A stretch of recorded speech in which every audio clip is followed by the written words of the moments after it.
Thank you for joining me on another exciting episode of the Way Up podcast with your host, Geoff Knoll. In this episode, I have the pleasure of having a conversation with David Kasper. David Kasper lives in New York City, has a PhD in philosophy specializing in ethics, and is a professor at Rutgers University. He's a published author, the founder of a private Facebook group, Stoic Practices for Success, and he teaches people how to master their lives with high-performance Stoicism. The Way Up podcast is sponsored by me. I'm a real estate broker in the state of Missouri, and I believe that this message is worth my investment. Hang with us till the end. I know you won't be disappointed. Hey, David, thank you so much for joining me. I really appreciate you coming on the show. Tell us a little bit about yourself, where you're from, and just a little bit, maybe a fun fact that people that know you may not even know about you. Okay, so I was born in New York City, raised in New Jersey. I have a PhD in philosophy. My specialization is ethics, and I'm a high-performance coach. And the name of my program is High Performance Stoicism. So a fun fact about me, I can play blues guitar, and in Reno, 1 year at the Guitar Center, I placed third among all the contestants. So that is an interesting fact, given the fact that Stoicism is the most important part of what I do in terms of high performance. Yeah, that's awesome. And this is an angle that I've not really explored or heard much about. You added me to a Facebook group that I see you just started the Facebook group recently. And I saw you got a massive amount of people that have flooded into this group really, really quick. You want to talk about that just a little bit? Well, the group is called Stoic Practices for Success. And Stoicism is interesting, and a lot of people are hearing about it online. It's funny because one day I went into a bank to talk business, and the first thing the man that I was talking to said, "Oh, you're a professor of philosophy? Well, what do you know about Stoicism?" The first thing. So it's in the air. A lot of people are talking about it, and many people who hear it pretty quickly associated with success, because it's about having a better handle on your emotions, not being caught up in trivial things, staying with what's important in life, developing a character that is steady and strong and powerful. And so it's kind of obvious that would fit into a success framework. But while there are people that teach something that involves Stoicism related to success, the people that study it the most, surprisingly, have an opposite view, that success isn't that important. And part of what I'm doing in the group is showing, oh no, there's a real relation between them, but you have to find that right balance to see that, yes, Stoicism, in my view, is the greatest philosophy of human greatness. So if you want to be great in anything, I think it's worth studying and worth investing time in. I'm absolutely intrigued. This is something that I am honestly somewhat unfamiliar with. I haven't really studied philosophy a whole lot, outside of some biblical practices, whatever. I haven't really gotten into philosophy. So this is very interesting to me. Let me ask you, what got you onto this path of a journey for you? What did you dream about being when you were a kid? What did you do? What was something you kind of imagined that you would do as an adult when you were younger? Rock star. Me too. But it's not really in the cards anymore, right? So so I don't know what your views are, but you could say that I'm interested in, the classic stuff. But I also realized when I was in college, I had an intellectual bent. And one of the things that attracted me to philosophy the most was, first of all, we're trying to come up with a theory about the whole of reality. And that fascinated me because it sounds impossible. It sounds ridiculous. How could you determine that? But also because I was reading certain thinkers like Socrates, Plato, and Aristotle, and they gave me this sense that there's a much higher way of living than what I had been exposed to as a kid. In other words, the people that they're talking about who are courageous, wise, self-controlled, and just, I just didn't see too much of that in the world. So it seemed almost, in a way, it reminded me of another great interest when I was a kid, superheroes, right? And when I was in college, I didn't think about that. But when I look back at the whole story, superheroes, okay, they're courageous, they are just. Otherwise, they would be the bad guys. So that's one of the things that brought me into philosophy. And when I learned there are actually people alive who are creating their own theories, I thought, okay, I could do this. And in a way, I had been doing it in different ways here and there because there were a number of questions I had, even as a teenager, that were really philosophical problems. I just didn't know what they were. And that could be that there's a wide variety of things I was thinking about a lot. And I didn't know there's a whole discipline on this. So from everything from example, how do we form sentences? How do we think? So we all just do it, but there's an incredible variety. We can come up with just the right sentence at the right time. It's a pretty incredible power that we have. And also society. How should it be organized? Why is it organized this way? So it just fit what I had been interested in for a while on all these fronts. And so that's why I went on to graduate work and eventually became a philosophy professor. That's awesome. So how long have you been, this was like since college, you've been in philosophy? Yes. Awesome. So it's almost 20 years since I got my PhD from State University of New York at Buffalo. And I taught at a couple different places, University of Nevada, Reno for several years, St. John's University in New York, and now I'm at Rutgers. And so I've had a lot of students. For most of my career, I've been a teaching professor, which means more classes, less time for research. And that's actually part of the reason I started to get into personal development, because I noticed I'm not really, in my mid-30s, I noticed I'm not really happy with where I am. I'm not publishing as much as I should. And I remembered back to my college days when there was this enthusiastic, fascinating, sometimes wacky guy, Tony Robbins. He's on TV. He's telling everybody you could do it. And so, in a way, interestingly, when I was a graduate student, I saw there was some connection. I said, Aristotle and Plato and the Stoics, they want us to develop ourselves. So does Tony Robbins. So does Jim Rohn. So do these people.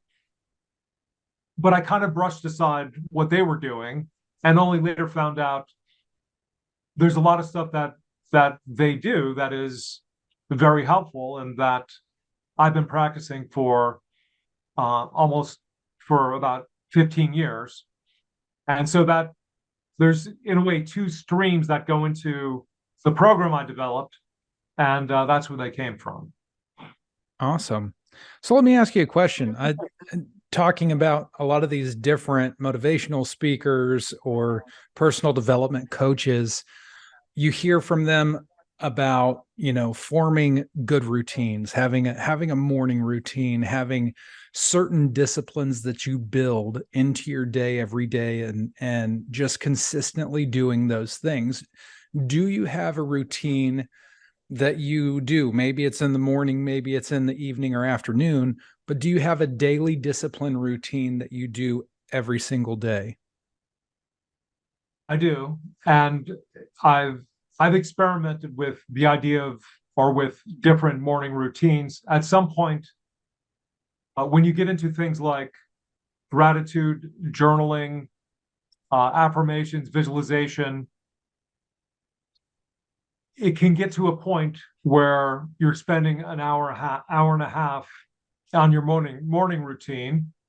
And there's some ways in which that could be good. If you're in a job that's hard, you don't like it, that to deal with the stress and to do your best and give you energy to come back and do what you really want to do, maybe that can help. But I've come to a point where the basic structure that I think serves everybody best is whatever it is that is the most important to you, that's what you should do first. And with a little warm up. So I do some stretches in the morning that, just a few minutes just to wake my body up. It's a glass of water, right? Some hydration and a cup of coffee. And then I will write for about an hour and a half to 2 hours. So that's the one thing that I do every day. And it's important to do that. And for anybody who wants to start a routine, I would recommend that approach and see where you are.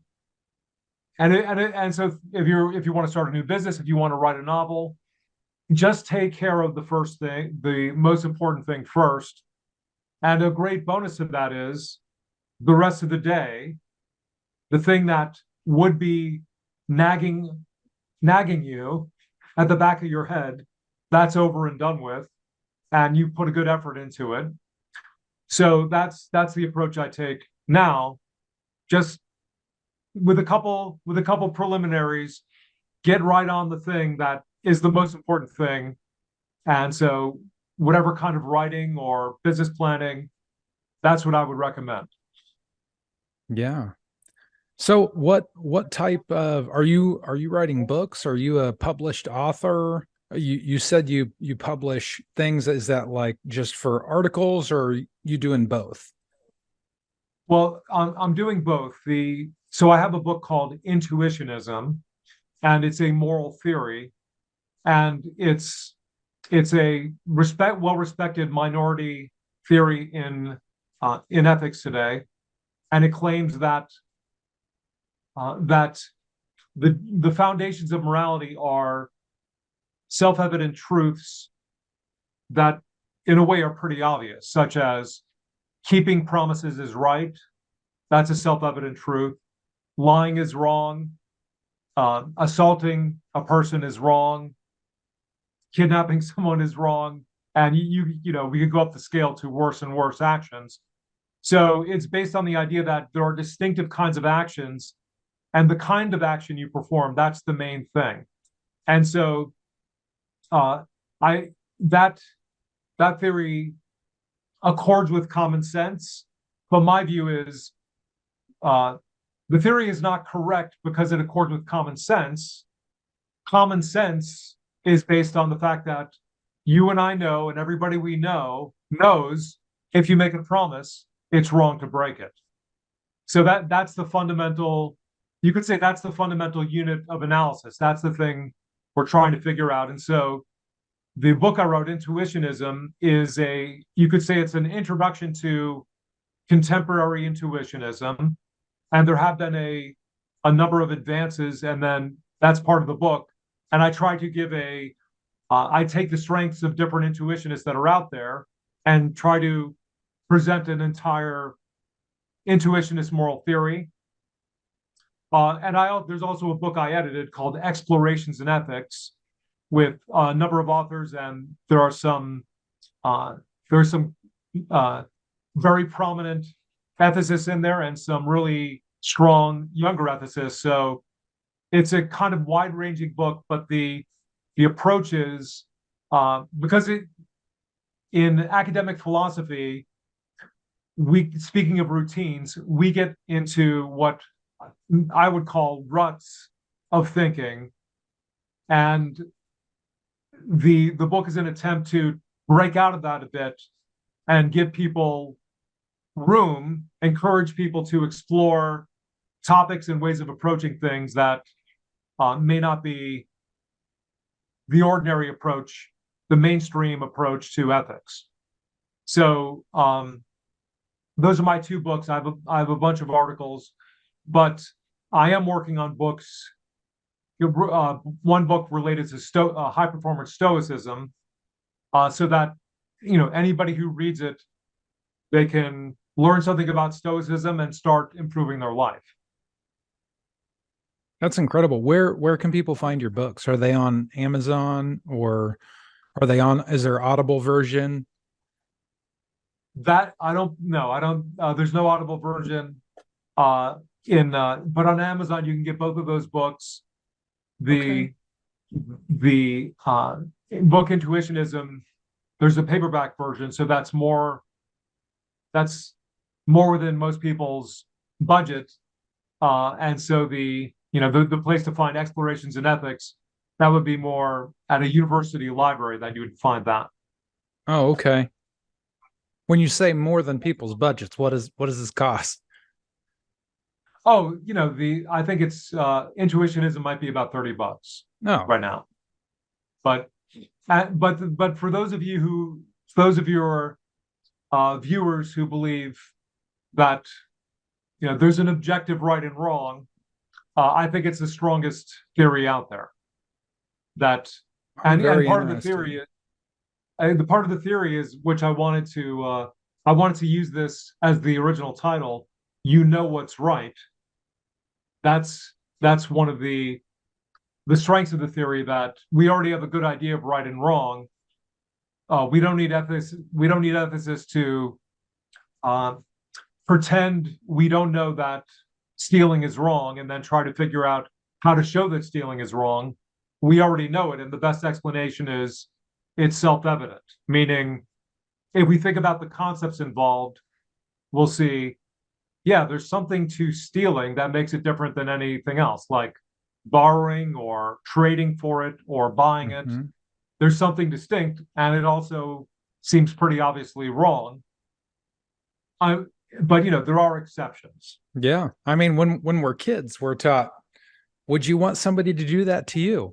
No, you would not. You wouldn't like that. It doesn't feel good when somebody takes the toy you're playing with and exactly and just takes it from you. That sucks. It's no fun. So yeah, it is something that's instilled in really probably all of us. There's, everybody's got a different childhood, different background, but for the most part, this is pretty general, normal stuff. That is. Yes. So what can you identify something that has really positioned you to be successful in your career, in your life? Whether it was a person giving you a helping hand, or a book that you read, or just something that you've latched onto that has set you up for success. Well, there's a lot of them. And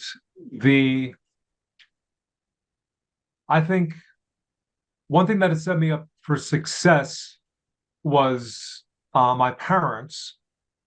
And my parents set me up for success because of what they did, not because of how they instructed me. So what I mean by that was, my parents were both successful, so I saw, okay, I could do that too. But they weren't really demanding it of me. And it's interesting because I think I definitely would have preferred that if they taught me about it, if they pressured me to do it, because my parents were very laissez-faire. In other words, their mantra was, we just want you to be happy with whatever works for you. That will be great for us. So no pressure. And so that is surprising, because many people would say, I wish there wasn't so much pressure. But the interesting thing about both of them is that they just did what they loved. My dad loved playing basketball so much that, even until the end, the last year of his life, if we were driving past the basketball court, he would stop the car, right? I just want to see it happening. And my mother loved acting, so she became very successful in that. But neither one of them did what I'm doing now. They never deliberately set out, I want to be successful, I'm going to write down my goals. They just, and that's the most fortunate situation to be in, right? Where you figure out at an early age what you really love. And, that's true for me in philosophy, but in the coaching, I'm doing something different. I'm telling people, I'm telling people, here's the way to do it. So it is interesting, because I think people that are fast-tracked toward success because of their choices, their family, pressures, the schools they got into, people that are in that position at 21, oftentimes they don't think much about personal development because they didn't need it, right? They just were roaring ahead.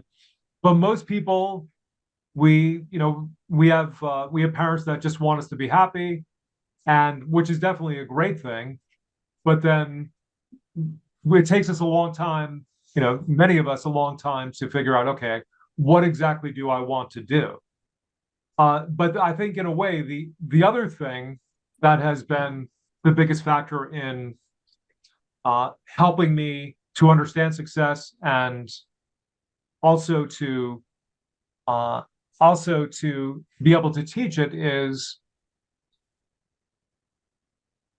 all the rejection, sending out articles to journals, and philosophy journals are very competitive. And so the top journals could have 5% or less acceptance rates. And then, very good ones can have 15% success rates. And everybody's working hard. Usually it's all summer. And if you're at a research university where you only teach 2 classes, you have a big advantage, because you are supposed to be researching. So one of the things that is, in a way, set me up for success the most is, okay, David, you have to teach 4 classes next semester, right? This paper's rejected because you have, and one thing I should say, and this fits into my upbringing, I've always wanted to publish things, only the things that I really think I agree with. I never wanted to just have papers that are sufficient to get accepted, just so I could keep climbing up the academic ladder. And I'm not saying there's anything wrong with that, but each paper of mine, I want it to be a special reflection of something I think is important. And so that meant, okay, I have to face a lot of rejection. Like I said, intuitionism is an unpopular theory. And so when I've had an intuitionist article accepted, and I've had a few accepted, sometimes the reviewer will even say, well, I don't really agree with this theory, but he makes a good case. So that's also been a big factor in just understanding the importance of persevering, continuing with it. And that's basically success 101. But if they ask somebody in an interview, what is the key to success? And just trying again is a big one. I love the fact that you are talking about a challenge like that being one of the things that positioned you to be successful, overcoming challenges and obstacles of rejection. That has been, in my life, something I can relate to. Is I feel a whole lot of gratitude looking back over the challenges and the unfortunate situations that I've gone through, not necessarily the same as what you have, but the things that didn't go the way that I planned and that weren't what I actually wasn't the outcome, but it helped shape who I am. It helped me become the person that ultimately I was created to be. And you facing that rejection and taking that as motivation and fuel to keep going and staying connected to what your purpose is of you, it has to resonate with you. You're not just writing to write. I feel that too. And I love the fact that you accredit that as part of your success. That's fantastic, man. Well, and you have a couple things about what you said. So I have a saying, everything is fuel. And it's pretty remarkable. It says something about the human mind. And by everything is fuel, that means I got a paper rejected. That's fuel for me to send it out to another journal the same day, right? And if that's your habit, you're going to get more things published because if you say I'll get around to it, especially when you feel dejected. Mm-hmm. So everything is fuel. And then if I got my paper accepted, all right, I'm on a streak. In other words, every situation you're in, whether you describe it as good or bad, it's fuel for being motivated. The other thing you said, which is actually crucial, and this is an important part of Stoicism, and one I don't see really many people talking about. And so, just to give you an idea of the most important thing in life for the Stoic is virtue and happiness. And virtue means a excellent state of the soul, as excellent as a human soul can be. And we've all heard of certain virtues such as prudence, courage, self-control, and justice. Those are the 4 primary virtues of the Stoics. They think your whole goal in life is to cultivate that. And so this is, and connecting with what you said about all the things that you've gone through, all the troubles you've had, have shaped me into the person that I am. That's a key part of Stoicism because that's how you become virtuous. And as I like to put it as brief a way as possible. So the benefit of so virtue comes about by being rational in enough tension situations. So, and the Stoics explicitly state this, that someone is courageous or just or any of these virtues because their soul has been brought to a higher state of tension. Now, that might sound odd, but the way the Stoics think about it, a body that is fit, a body that is strong, a body that is flexible, it has been brought to a higher state of tension. And if you talk to people that are very into fitness, you might be yourself. What you want is it's not the weight, right? It's not the reps per se. It's time under tension. And so the same thing goes for your psyche, meaning all the things you've gone through, and you've got, the better you've gone through them, the better you've gone through them well, the better your psyche is.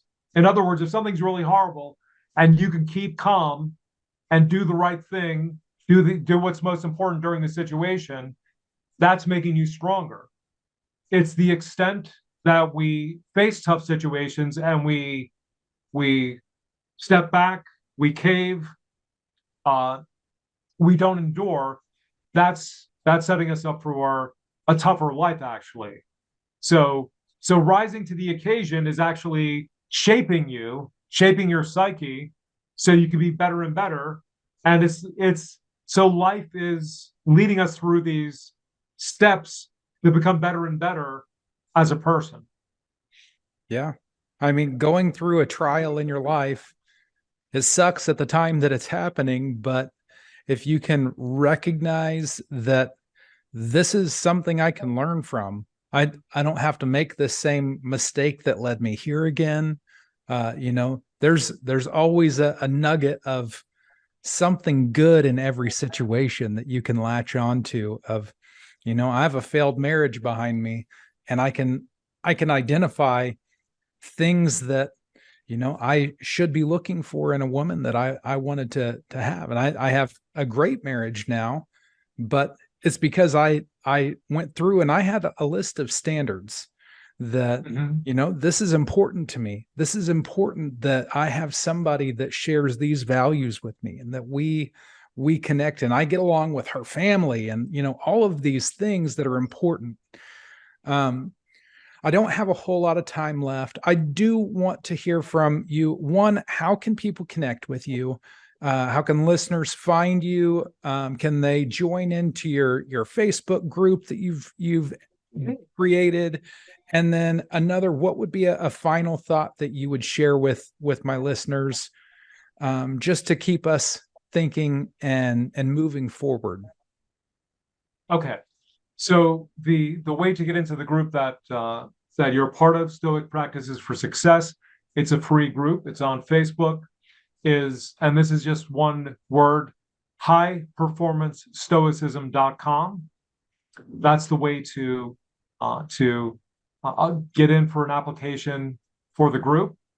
And if you want to email me, you can email me at dkaspar@highperformancestoicism.com.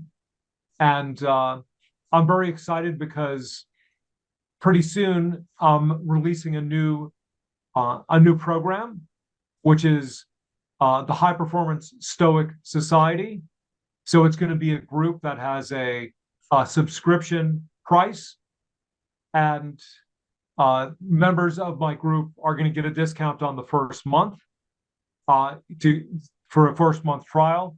So either of those routes, you will be able to contact me.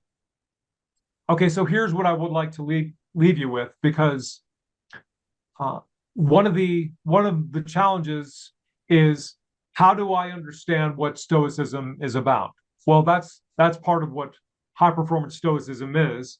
It's breaking it down to its simplest elements and putting things not always in the way the Stoics or a scholar would appreciate it, but so that anybody who's watching can say, okay, I know what to do in this situation.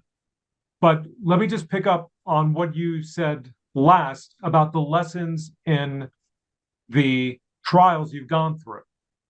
One way of and so another way of putting what Stoicism is really about is wisdom. That's the prize. And with wisdom is a practice. It's not just something you know as an intellectual thing. It's called a fitting expertise. Exercise of fitting expertise is another way to understand wisdom. But here's a good way of summing up some of the major points. And it comes from what you just said. After something happens, in retrospect, we can see what really happened. We could see that was actually good for me that I got that divorce. That was actually good for me that I got fired. Whatever it is, because it set me on the right path.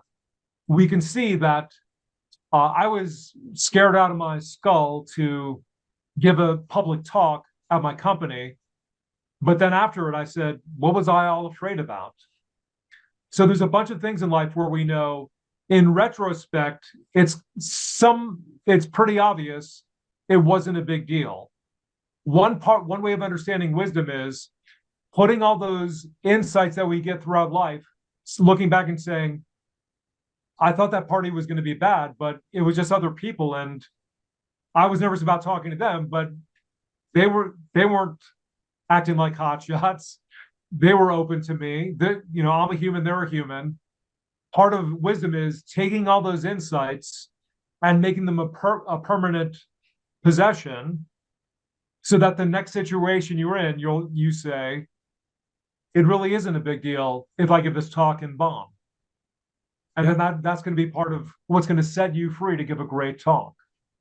So that's what I would say as a summing up point to encapsulate the whole idea, that making prospective what is retrospective for most people. Yeah, I really appreciate your perspective on that. David, thank you Thanks. so much for coming on the podcast. And I look forward to, I'm going to look for your book. I'm going to check it out. I'm definitely Thank you. interested in the one about the moral ethics. So I'm going to put links to your Facebook group, your email address, and your books in the description of the podcast so people can find you. And once again, thank you so very much. I appreciate your time. Thanks for having me. All right. Have a great day. You too.